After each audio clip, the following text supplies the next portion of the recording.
Alkitab Berita Baik Matius bab 16. Beberapa orang Farisi dan orang Saduki datang kepada Yesus. Mereka hendak memberangkat dia. Mereka meminta Yesus melakukan mukjizat untuk membuktikan bahawa dia datang daripada Allah.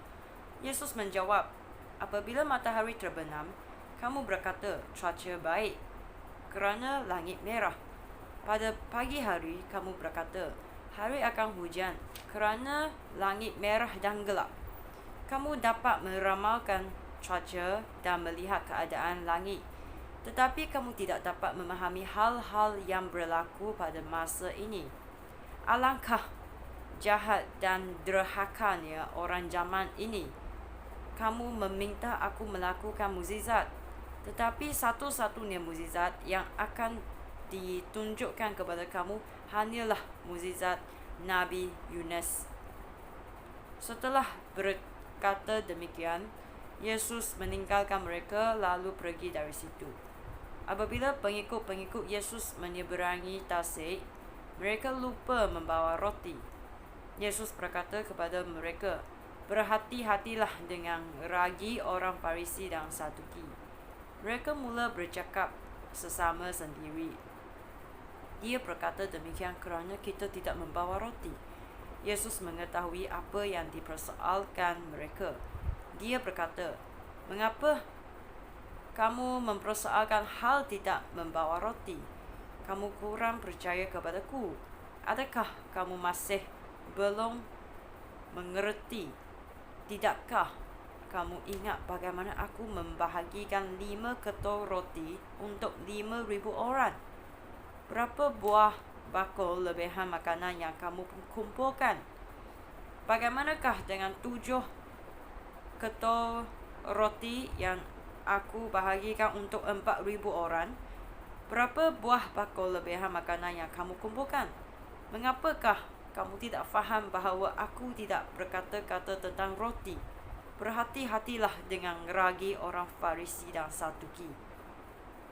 Barulah pengikut-pengikut Yesus faham bahawa Yesus tidak menyuruh mereka berhati-hati dengan ragi yang digunakan untuk membuat roti, tetapi dengan ajaran orang Farisi dan Saduki. Yesus pergi ke daerah dekat kota Kaisarea Filipi. Di situ dia bertanya kepada pengikut-pengikutnya, menurut kata orang siapakah anak manusia itu? Mereka menjawab, ada yang berkata Yohanes Pembaptis, ada juga yang berkata Elia, sedangkan yang lain berkata Yeremia atau salah seorang nabi. Tetapi menurut kamu, siapakah aku ini? Tanya Yesus. Simon Petrus menjawab, Guru ialah penyelamat yang diutus oleh Allah, Anak Allah yang hidup. Hai Simon anak Yohanes, berbahagialah engkau, kata Yesus. Bukannya manusia yang memberitahukan hal itu kepadamu, tetapi Bapa-Ku di syurga yang memberitahumu. Oleh itu, ketahuilah, engkau Petrus, batu yang kuat. Dengan beralaskan batu inilah, aku akan membina jemaahku. Bahkan maut pun tidak dapat memusnahkannya. Aku akan memberikan kunci dunia baru Allah kepadamu. Apa yang engkau larang di atas bumi akan dilarang juga di syurga. Apa yang engkau benarkan di atas bumi akan dibenarkan juga di syurga. Kemudian Yesus melarang pengikut-pengikutnya memberitahu sesiapa pun bahawa dia penyelamat yang diutus oleh Allah.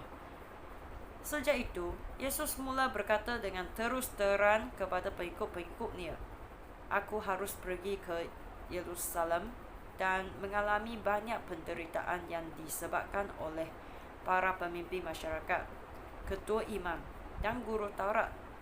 Aku akan dibunuh, tetapi pada hari ketiga aku akan dibangkitkan semula. Petrus menarik Yesus ke tepi dan mula menegur dia. Ya Tuhan, semoga Allah menjauhkan perkara itu daripada Tuhan. Perkara itu tidak boleh berlaku kepada Tuhan. Yesus berpaling lalu berkata kepada Petrus, Pergilah dari sini, hai iblis, engkau penghalang jalanku. Fikiranmu itu fikiran manusia, bukan fikiran Allah. Kemudian Yesus berkata kepada pengikut-pengikutnya, jika seseorang hendak mengikut aku, dia mesti melupakan kepentingan sendiri, memikul salib dan mengikut aku. Sesiapa yang mempertahankan hidupnya akan kehilangan hidup yang sejati. Tetapi sesiapa yang mengorbankan hidup untukku akan mengalami hidup yang sejati. Apa gunanya jika seseorang memiliki seluruh dunia ini tetapi kehilangan hidup yang sejati? Dapatkah seseorang menukar hidup itu dengan sesuatu? Tentu tidak. Anak manusia sudah hampir tiba bersama-sama para malaikatnya dengan kemuliaan Bapaknya. Pada masa itu, dia akan membalas tiap-tiap orang menurut perbuatannya. Ketahuilah, beberapa orang di sini tidak akan meninggal sebelum melihat anak manusia datang sebagai raja.